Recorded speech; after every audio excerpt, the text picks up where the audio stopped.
Halo dulur, selamat datang di Media United, channel fans MU paling netral. Menang dipuji, kalah dibully. Di video kali ini kita membahas update-update terbaru yang ada di Manchester United.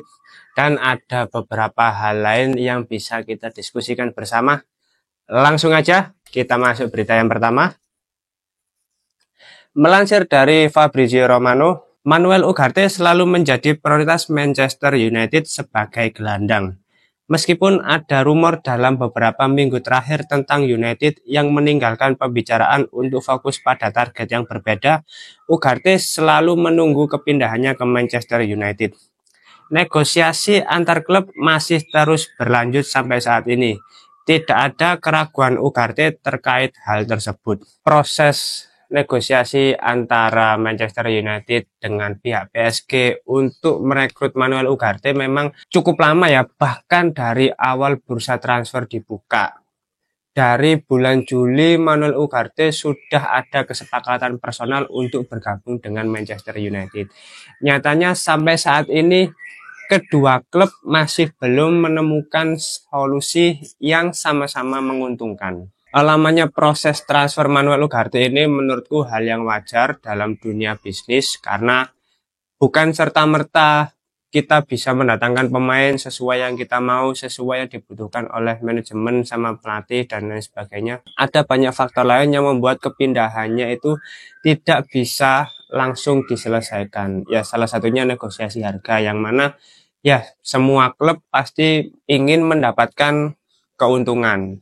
Tapi berapa jumlah keuntungan yang didapat itu yang perlu dicarikan solusinya. Dan proses negosiasi yang lama ini menurutku kalau misalkan pada akhirnya benar-benar deal, itu kabar yang sangat bagus karena perjuangannya pun tidak mudah. Tapi kalau sampai gagal, ini hal yang sangat mengecewakan bagi semua pihak, terutama fans, lalu dari manajemen, dari pelatih, karena ya kalaupun ini gagal, ya seperti yang disampaikan tadi, rumor-rumor terkait opsi-opsi lain itu sudah nggak ada, sudah mengerucut. Kita mau cari siapa yang sempat dikaitkan dengan Manchester United? Yusuf Fofana. Yusuf Fofana sudah bergabung dengan AC Milan dengan kontrak 4 tahun. Lalu Sander Berge sudah bergabung dengan Fulham. Otomatis kita sudah tidak ada pilihan lagi untuk mencari gelandang bertahan baru ya yang diprosesikan untuk menggantikan Casemiro. Ini sudah sulit kalau untuk musim ini. Apalagi ini kurang sekitar ya 1,5 minggu ya dari penutupan bursa transfer. Jadi mau nggak mau proses perekrutan Manuel Ugarte ini harus segera diselesaikan di minggu-minggu ini. Dan menurutku 1-2 hari ke depan ini akan ada kabar baik ya terkait peresmian Manchester United dalam merekrut Manuel Ugarte. Kita tunggu saja kinerja manajemen. Semoga ada kabar baik terkait Manuel Ugarte. Kita masuk ke berita yang kedua. Manchester United memiliki opsi pembelian kembali selama 3 tahun dan pemotongan 45% dari biaya penjualan untuk Facundo Pellistri. Oke, kesepakatan-kesepakatan seperti ini menurutku hal yang sangat bagus, dan sudah seharusnya sebagai klub besar itu menerapkan hal seperti ini. Meskipun kita menjual pemain, tetapi kita tidak hanya memikirkan keuntungan pada saat ini, tapi ketika 2-3 tahun ke depan, saat dimana pemain ini ternyata performanya membaik, kualitasnya meningkat, itu Manchester United memiliki peluang untuk membelinya kembali dengan harga terjangkau, yaitu klausul pembelian. Lalu kalau misalkan pemain tersebut performanya baik tapi ya tidak sesuai dengan kebutuhan Manchester United, dan ternyata pemain tersebut dijual lagi ke klub lain, otomatis keuntungan dari penjualan tersebut sebagian besar masuk ke Manchester United sesuai persentase yang sudah disepakati. Nah, hal-hal seperti ini yang menjadi fokus dari manajemen, bagaimana mengelola keuangan itu secara benar dan efisien. Jadi itu yang berusaha diterapkan oleh manajemennya sekarang. Jadi pola pikirnya itu harus visioner, harus jangka panjang. Ya, bukan hanya di dunia sepak bola ya, kita semua sebagai orang itu harus punya visi, harus punya tujuan. Jangka pendeknya ini apa, jangka panjangnya ini apa, terus goalnya seperti apa. Jadi ada stepnya. kalau kita melangkah maju gitu. Nggak serta-merta, iya kita jual untung. Tapi kalau dari keuntungan udah habis buat beli pemain, ya gimana? Kita harus memikirkan prospek jangka panjang. Dan menurutku ini langkah yang bagus bagi manajemen kalau ingin secara keuangan itu lebih sehat. Kita lanjut ke berita yang ketiga. Manchester United akan berdiskusi dengan pihak Kobbie Mainoo setelah jendela transfer ditutup untuk membahas kesepakatan baru di Manchester United.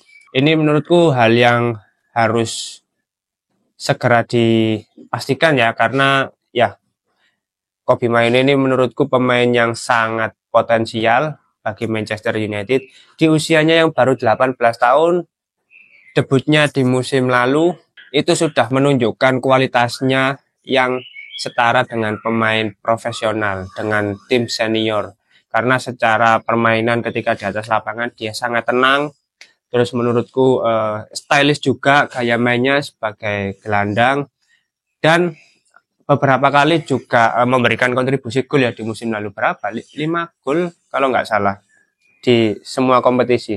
Dan pihak manajemen pun bisa melihat Kobbie Mainoo sebagai proyek jangka panjang yang bagus bagi Manchester United. Jadi lulusan akademi yang memang potensial, ya salah satunya Kobbie Mainoo ini, itu pasti akan dipertahankan oleh Manchester United. Dan kayak pemain-pemain lain yang kemarin sudah dijual, itu bukan berarti nggak ada kualitasnya ya.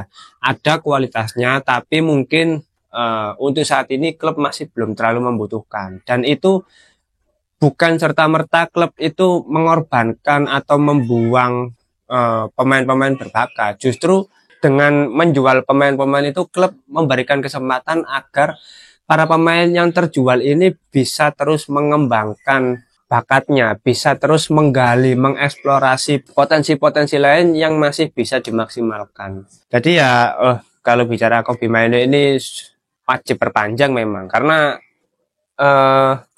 nggak banyak ya, memang dari setiap akademi itu pasti ada 1-2, dan salah satunya untuk pemain akademi yang diorbitkan di era Erik ten Hag ini Kobbie Mainoo, Alejandro Garnacho, itu salah satu pemain-pemain yang akan diproyeksikan untuk jangka panjang. Wajib perpanjang kontrak. Lalu kita masuk ke berita yang terakhir. Manchester United masih akan menjual 5 pemain lagi sebelum jendela transfer ditutup minggu depan. Lumayan banyak ya, tapi kalau misalkan ya Manchester United tidak ingin menjadi klub yang menumpuk pemain terlalu banyak tapi tidak difungsikan secara maksimal. Jadi kalau misalkan dipinjamkan tapi tidak ada klub lain yang tertarik, ya otomatis mending dijual aja. Dan menurutku kalau 5 pemain ini mungkin ada beberapa pemain akademi lagi yang akan dijual. Lalu kalau sampai saat ini yang rencananya memang akan dijual tapi masih belum benar-benar terjual, yaitu nama-nama seperti Scott McTominay, lalu Victor Lindelof, Christian Eriksen, Jadon Sancho. Ini kan nama-nama yang sebenarnya sudah ingin dijual oleh Manchester United, tapi sampai saat ini belum ada klub yang serius melakukan penawaran terhadap pemain tersebut. Ya lumayan sih kalau misalkan 4 pemain ini bisa terjual semua, ya 80, 70, 80 juta bisa terkumpul dan bisa langsung membeli Ugarte secara cash gitu loh. Tapi nyatanya sampai saat ini ya Manchester United masih kesulitan menjual pemain-pemain senior yang sudah nggak perform lagi ya ketika bermain di Manchester United. Memang opsi terbaiknya bagi klub dan pemain ya menjual pemain tersebut agar pemain juga bisa terus mendapatkan jam bermain. Lalu klub ya juga bisa berfokus untuk melakukan pembelian pemain lain yang cocok bagi Manchester United. Ya kita lihat aja untuk 1 minggu ke depan ini berapa pemain lagi yang akan dijual oleh Manchester United, karena ini sudah mendekati minggu-minggu akhir bursa transfer. Jadi proses negosiasi ini harus lebih dipercepat, harus lebih fokus lagi bagi para manajemen, dan harus lebih cerdas juga dalam mengambil keputusan. Apapun itu, kita sebagai fans hanya bisa mensupport apapun yang dilakukan oleh manajemen, karena semua yang dilakukan itu tentu untuk kemajuan klub. Itu. Oke, mungkin itu dulu terkait pembahasan di Manchester United. Terima kasih sudah menonton video ini. Jangan lupa like, comment, dan subscribe. Salam.